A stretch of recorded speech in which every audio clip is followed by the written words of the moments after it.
Welcome back. Tonight, President Obama is sounding off about the crisis. The president this afternoon telling reporters the world is not doing enough to fight the deadly virus. He said he plans to speak to foreign leaders and put pressure on them to do more.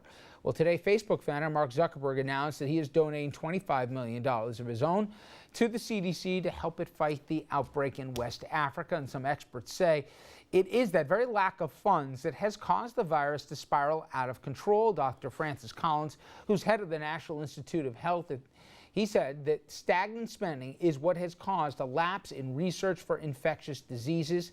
Collins said, and I'm quoting directly, "Frankly, if we had not gone through our 10-year slide in research support, we probably would have had a vaccine in time for this that would have gone through clinical trials and would have been ready."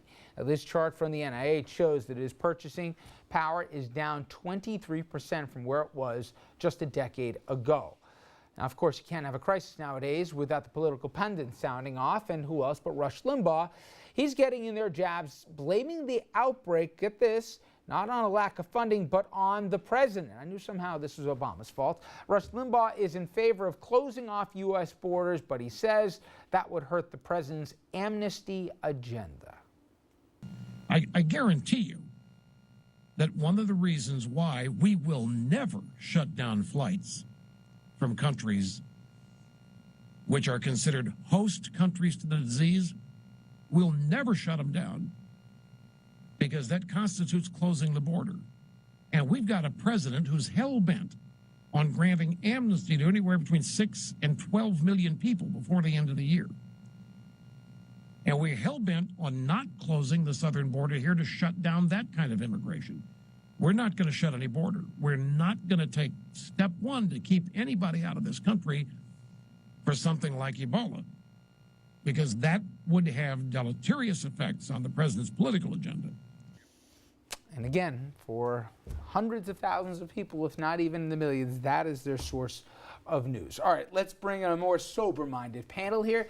C. Scott Vanderhoff, attorney and former Rockland County executive. Andrew Whitman, also our senior political correspondent, both join us. And you know, Scott, for me, this issue, and it's funny, I even saw, Andrew and I were talking this morning about a note on climate change as it relates to a national security issue. These are the kind of issues where leadership, I think, come involved, and forward thinking comes involved, because I think instinctively you must hear this. Even though you're out of office now, people, the biggest issue they want to talk about for the last week and a half, 2 weeks has been Ebola, right? Mm-hmm. That, hey, can't we just hermetically seal the United States and then make the problem go away? When the converse is true, we need to attack this thing in Africa before it gets even any bigger. We see what happens with instability in the world. Well, this thing, if it spreads like nobody's business throughout Africa, it will impact us, let alone people coming here. It's that kind of absence of leadership or political will, or trying to always score political points. Well, we keep cutting funding to the NIH, and now when we got to decide to do something about it, it's like stay as far away from Africa and the problem will go away by itself. That's part of the reason why we have some of the problems we have today, I think.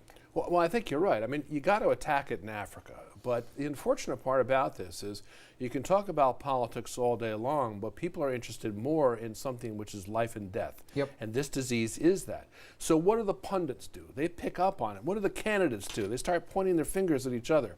Look, we funded the funding for the control, the illness control, it was like 10% reduced. But they put money into all sorts of things. And so to blame just the funding that we might have had Ebola, I think is as irresponsible as Limbaugh's comments afterward.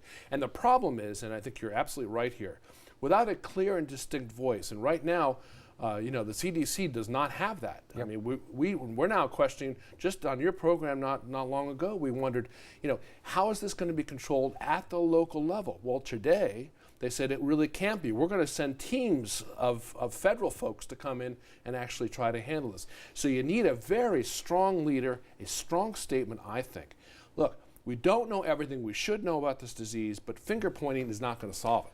But I think, Rich, you made a terrific point. We have a lot of them problems in the United States Yep. and around the world these days. Problems where it's not us, it's them, it's their problem. It's an Africa problem in this case, or Middle East violence is a them problem. But it becomes an us problem if we let it go unchecked. And we tend to have a very closed-minded approach to a lot of key issues that then turn around and come back and hurt us.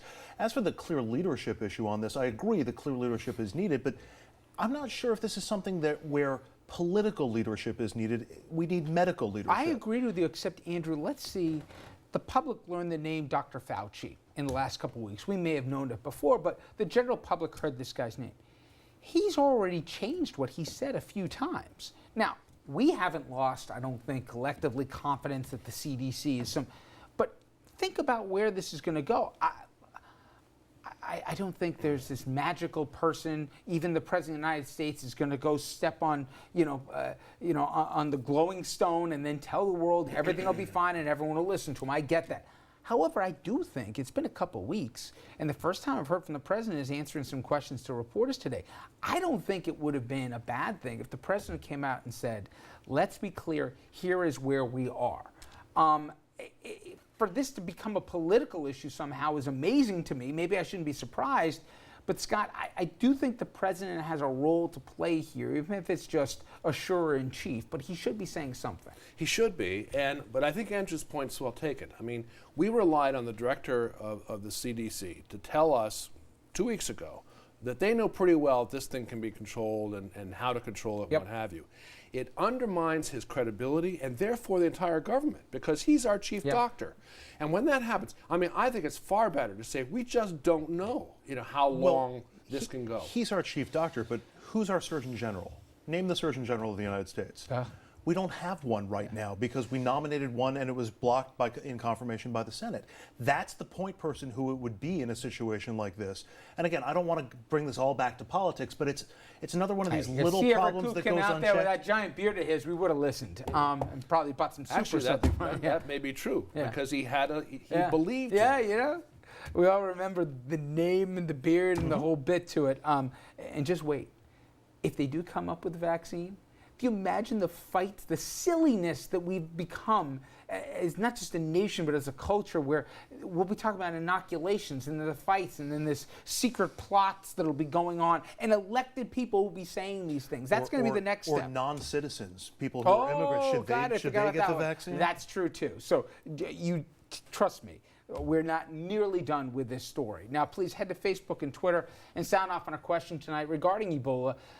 Are we too worried or not worried enough? I'm in the former on this, but I know a lot of people I respect take the complete 180 view on it. Make your opinion heard. All right, when we come back here, it is 3 weeks from Election Day. Governor Cuomo's new memoir hitting the bookshelves today. Governor opening up about not just his failed marriage, but also his critics, and he has no shortage of, let's just say, a lack of love for the media. We'll take a look at what he's saying about his political and private life after the break.